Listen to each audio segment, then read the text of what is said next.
Depuis son arrivée à l'Élysée, Nicolas Sarkozy a adopté une position hostile à l'égard de la question du nucléaire iranien.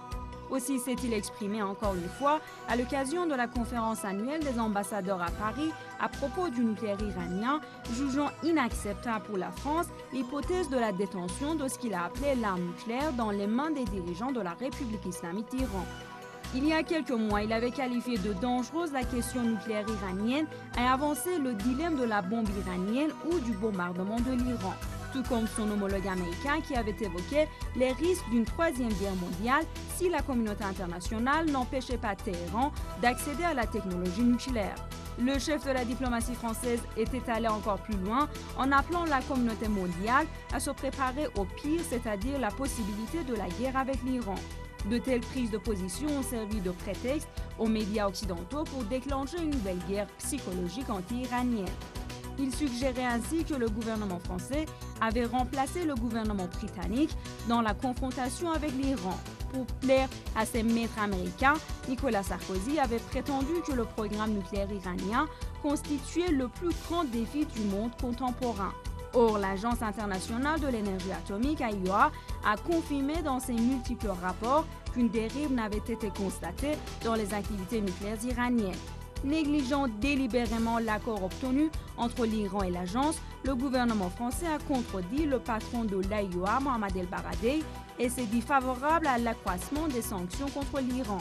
Sous la présidence de Jacques Chirac, la France, consciente de l'influence de l'Iran dans la région, plaidait pour la contribution de Téhéran à la restauration de la paix régionale.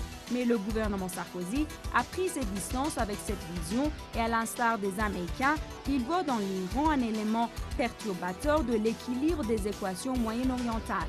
Par une telle conception erronée, Sarkozy tente d'obtenir le soutien des autres pays au durcissement des sanctions contre l'Iran. La diplomatie sarkozienne trouve donc sa véritable définition dans un état de sa vassalité envers les politiques unilatérales des États-Unis. Formuler de fausses accusations contre les autres pays est par ailleurs un moyen pour M. Sarkozy d'éclipser les innombrables défis sociaux et économiques auxquels il se voit confronté à l'intérieur de la France.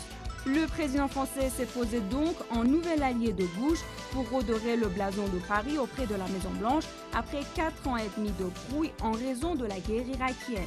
Sarkozy, néoconservateur, est également un ami d'Israël comme il l'a avoué lui-même. Ces tendances ont placé la France dans une confrontation avec l'Iran qui s'oppose au statu quo et plaide pour un équilibre de force dans l'ordre international. Ainsi, les autorités françaises, de connivence avec les faucons de la Maison-Blanche, ont basé leur politique anti-iranienne sur un grand mensonge, à savoir la tentative de l'Iran de se doter de l'arme nucléaire.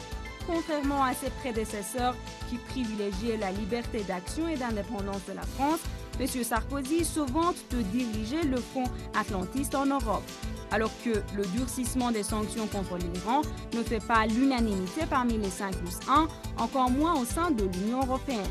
Ceci dit, non seulement une nouvelle coalition anti-iranienne en Europe serait impossible, mais encore le vieux continent serait confronté à une nouvelle crise qui mettrait en cause, avant tout, la crédibilité et la compétence de la France auprès de ses partenaires européens.